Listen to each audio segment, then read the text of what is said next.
Hey everybody, my name is Nate Ruvin, coming to you from my studio in Milwaukee, Wisconsin, and I could not be more excited to bring you today's video.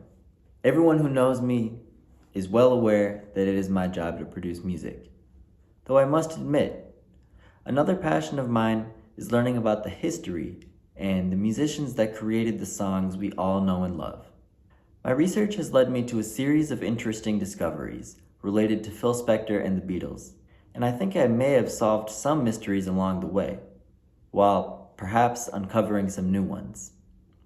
It's well known that infamous pop producer Phil Spector was brought in to put the finishing touches on the Beatles' 1970 album Let It Be. What is less discussed is the fact that Phil and the Fab Four had a much longer and more significant working relationship that went far beyond the spring of 1970.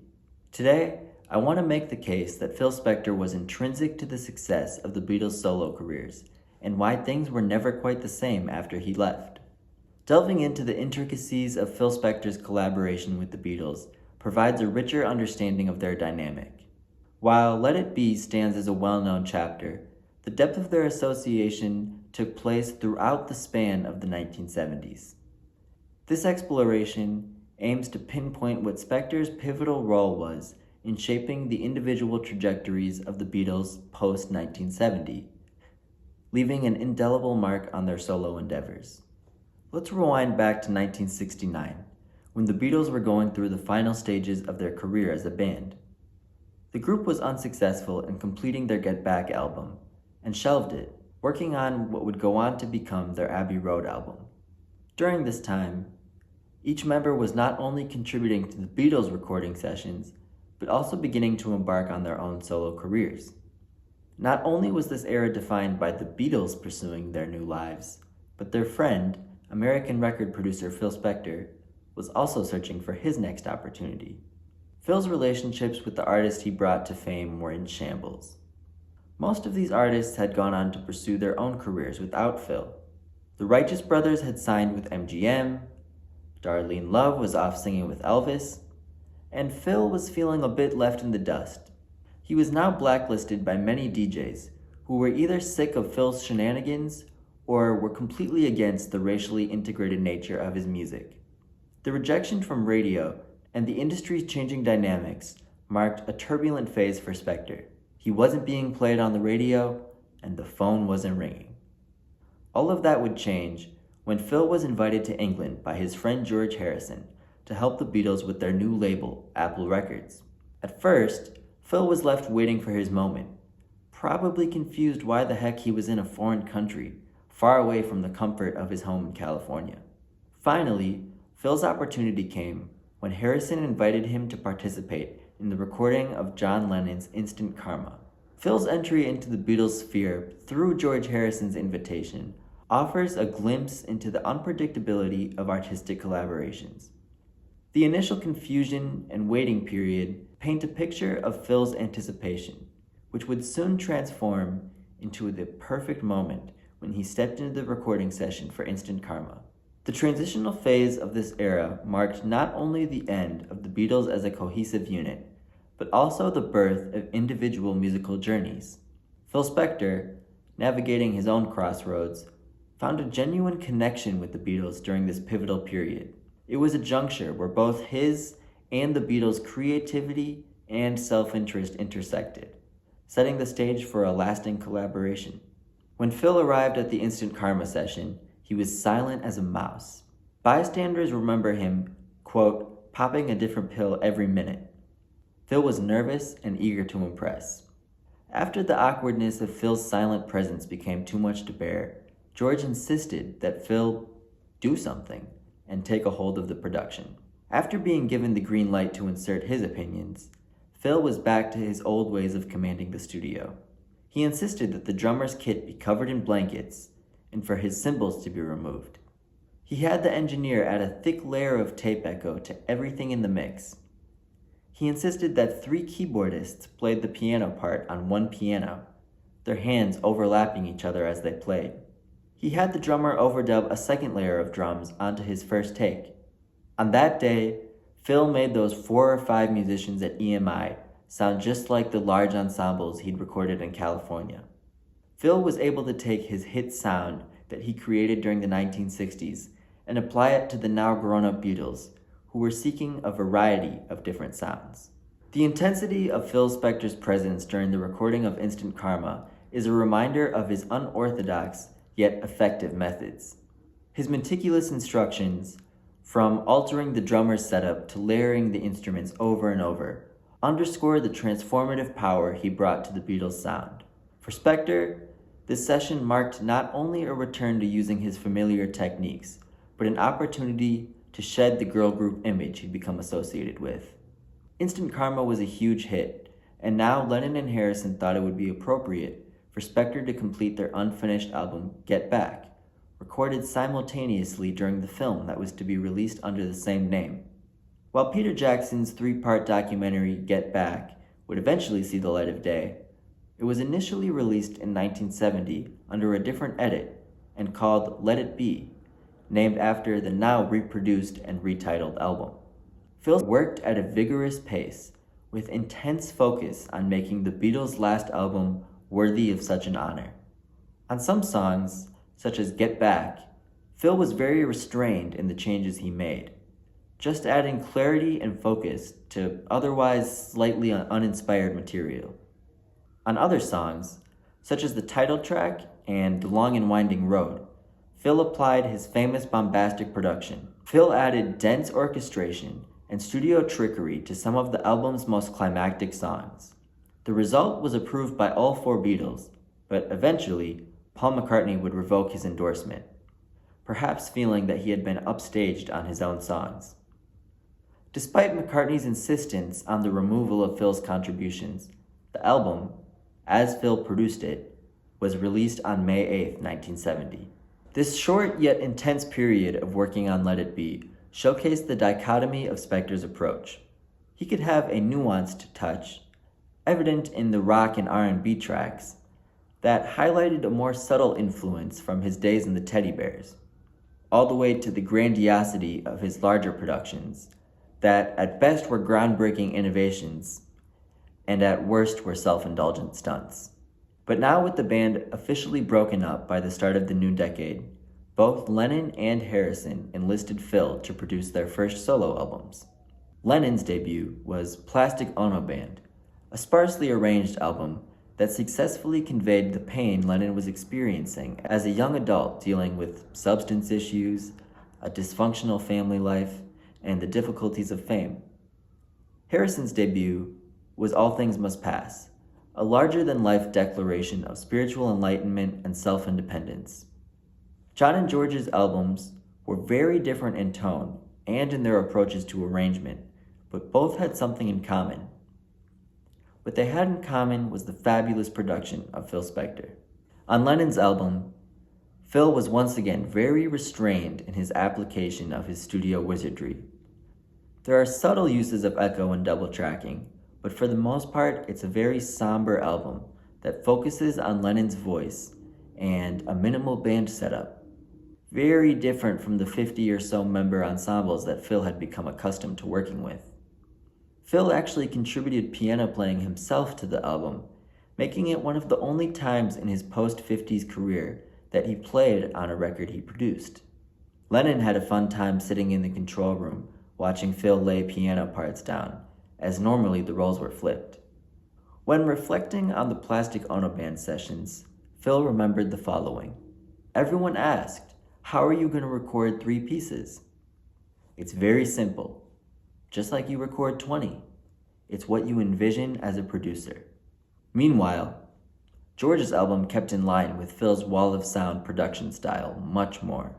Phil recruited some of his most trusted musicians from LA to contribute to the record, including Jim Keltner and Hal Blaine. From the huge sound of the orchestra to the wide variety of effects and overdubs, Phil's presence is very much felt throughout this album. Some of the highlights of George's All Things Must Pass include My Sweet Lord, which Phil was adamant be the first single, as well as other classics like What Is Life and Isn't It a Pity. Phil's production gave the album a spiritual and dreamlike quality that perfectly complemented George's songs. The entire album features many of Phil's famous production techniques, including the use of studio effects, the process of overdubbing many takes on top of the original, and of blending many different instruments and voices into one cohesive sound. Phil assumed the position of head of A&R at Apple Records, orchestrating the success of all four Beatles in their solo endeavors. Being the head of A&R marked a new chapter in Phil's life because his work extended beyond studio contributions, including scheduling releases and creating a plan for each of the label's artists to shine. Steering their solo endeavors, he played a pivotal role in shaping the trajectory of each artist, contributing not only to their albums, but to the overall strategy and success at Apple Records. This era was defined by all four Beatles having immense success in their solo careers. While Phil didn't directly produce any of McCartney or Starr's music, he was the man at the helm of the label that released it. All four of them had hits on the charts and successful albums during this time. This cannot be said about any era after Phil's exit from the label. John Lennon's Imagine album was released in 1971. It featured a more digestible, commercial take on the subject matter found on Lennon's debut. At this point, John was still dealing with his personal troubles through his music, but giving it all a sweeter sound, more fit for top 40 radio. He once again recruited Phil to help him accomplish this. Phil shined in his role of taking John's assortment of musical ideas and translating them to sounds on tape. Phil was proud of his role in helping the solo Beatles realize their musical visions. This album would include some of Lennon's most famous songs, including Jealous Guy, Oh Yoko, and the title track. What Phil brought to this album was a sense of commercialism and polish that had been absent from Lennon's debut. It was a successful release that remains a core part of Lennon's catalog and message. In the year 1971, Phil also oversaw and produced George Harrison's Concert for Bangladesh, a groundbreaking live album that featured a large ensemble of musicians that allowed for Spector to curate his sound the way he liked it. Lots and lots of musicians sharing one stage, playing all at once, and creating a sound that can only be described as massive. Phil used many microphones, including microphones in the audience, to capture all of the sounds happening on stage. There are points throughout the album that sound more like a symphony than simply a rock band. The album really resonated with people and was another massive success for George, Phil, and Apple. 1972 saw Phil relocating to the East Coast with John Lennon to record his Sometime in New York City album. This album abandoned the commercial appeal of Imagine in favor of a political, sarcastic, and sometimes jarring new sound. But Phil was still up for the challenge. Whether it's the wall of sound featured on the album's first track, or the bluesy layered guitars on John Sinclair, Phil brought a wide variety of unique sounds to Lennon's 1972 effort. While John seemed devoted to creating a record that might go as far as offending general audiences, Phil smoothed out the edges with his pop-centric production. The result was a unique album in Lennon's catalog that, on one hand, shows how unstable John's mind frame was at the time, while also showing that he and Spector were an unbeatable team in making great music. The amalgamation of Spector's pop sensibilities with Lennon's political themes added a unique layer to the album that veered into an experimental territory. Next, this research led me to a very interesting time in Beatle history. By 1973, Lennon and Spector's rock and roll sessions had already dissolved into chaos, and George Harrison was busy preparing his next album. On most issues of the album, and in most literature and media reporting on the subject, George Harrison is credited as the sole producer of Living in the Material World, with the exception of Try Some Buy Some, being a Phil Spector production. The way the story is usually told is that by this time, Phil was too erratic to produce the album, and that George ended up having to do it completely alone. But I think the truth is likely somewhat more nuanced than that, because during this time, Phil was producing classic after classic with Lennon. He was overseeing Apple and overseeing Apple Records releases being the head of A&R. Yes, it's undeniably true that Phil was in the hospital for much of this album's production and was struggling with substance abuse at this time. But to say he had no participation or contribution outside of one song is ludicrous. It can simultaneously be true that A, he was involved in the album, but B, to a lesser extent than All Things Must Pass, and in a more hands-off approach. It's confirmed in the book Out of His Head that Phil was present for at least some of the sessions, and even Harrison himself confirms this by saying, Phil worked on the second album. He was around. Look, it isn't my intention to dismiss George's own production skills, but lots of moments on this album have similarities to Spector's classic or then current work, and given his role at Apple and his presence at the beginning of the sessions, he was clearly involved to some degree. Yes, it was difficult to get him into the studio eventually, with health problems becoming the main concern of his life, but I still think it would have been appropriate to give him a credit along the lines of associate producer or co-producer, instead of feeding into the narrative that Phil was already washed up by the early 70s. In my opinion, he proved otherwise, making incredibly unique and sophisticated music throughout the decade. It reminds me of how Glyn Johns and George Martin got no credit on the original Let It Be album.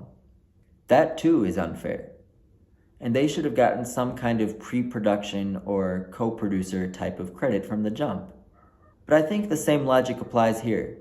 It seems to me like Apple only credited who turned in the final mix as producer, without accounting for who all was involved to whatever varying degree with the production along the way. That's of course why the titles I listed like co-producer and associate producer exist today, but they were much less common back in the day, but perhaps some kind of retroactive credit like that is due. And just recently, there was an estate sale of Phil's possessions, and among the items that were sold, I found something that I think quite helps my point. A master tape of the album with the words, PR Phil Spector. First of all, it seems quite likely to me that PR could stand for producer. And even if it didn't, would studio tapes of this material have ended up in Phil's possession had he not been closely associated with the project?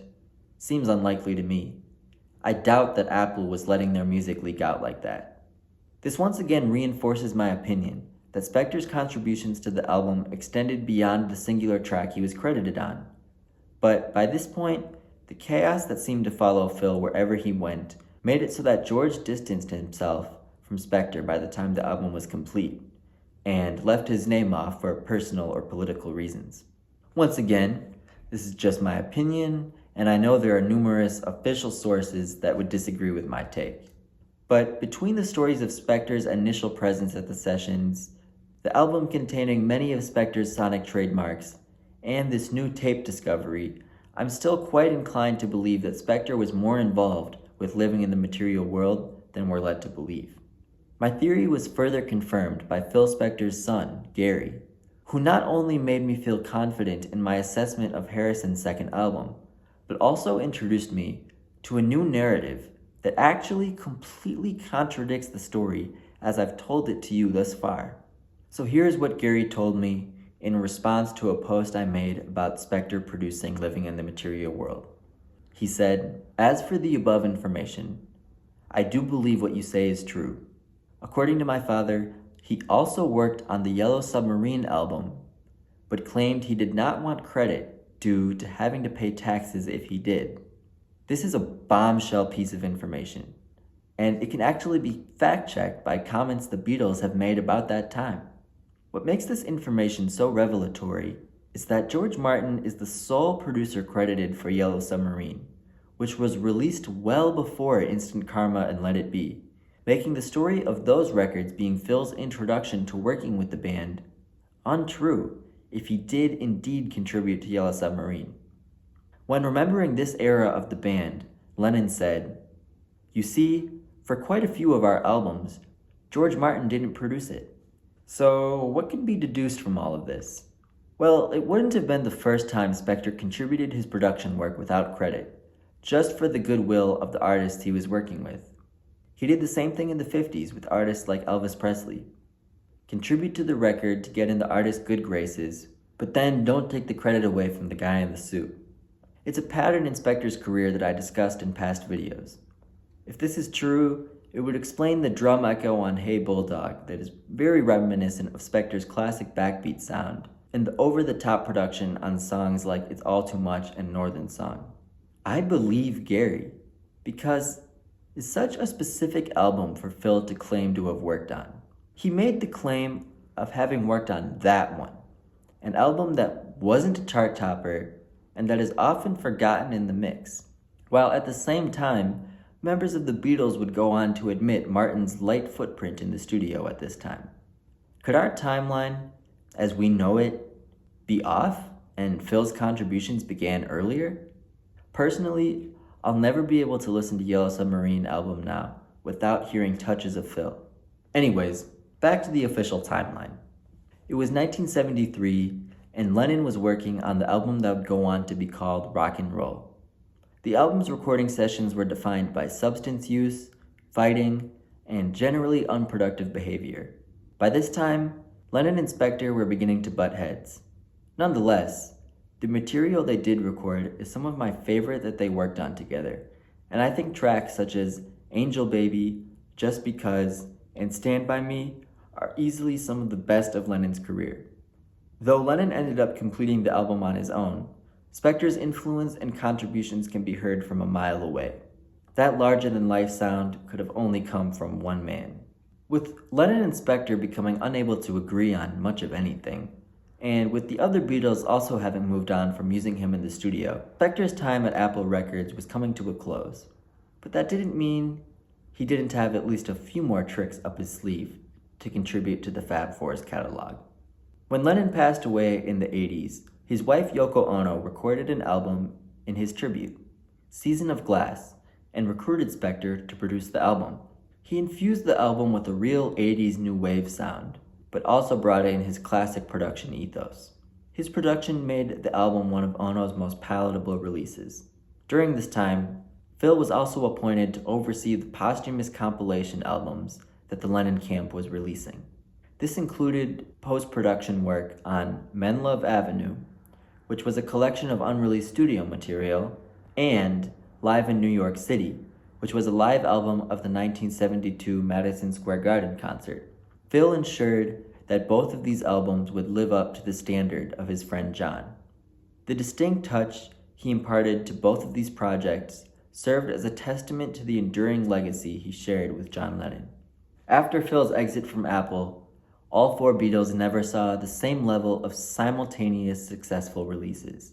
While it's a stretch to say that Phil was solely responsible for the success at that time, I think it's also disingenuous to make it seem like he wasn't a major contributor. Phil treated each album as a unique piece of art. Some of the albums he produced, such as All Things Must Pass and Imagine, feature his eccentric production styles, while others, such as Plastic Ono Band, featured a more subdued adult sound. But the consistency of the material, along with the rich sound of the productions, proved that Phil was a vital player in the Beatles' success as four solo acts opposed to one band. Phil helped the four musicians from Liverpool cement their status as pop music legends, even as they shedded their adolescent image of the 1960s. For that, we must all be very thankful for him.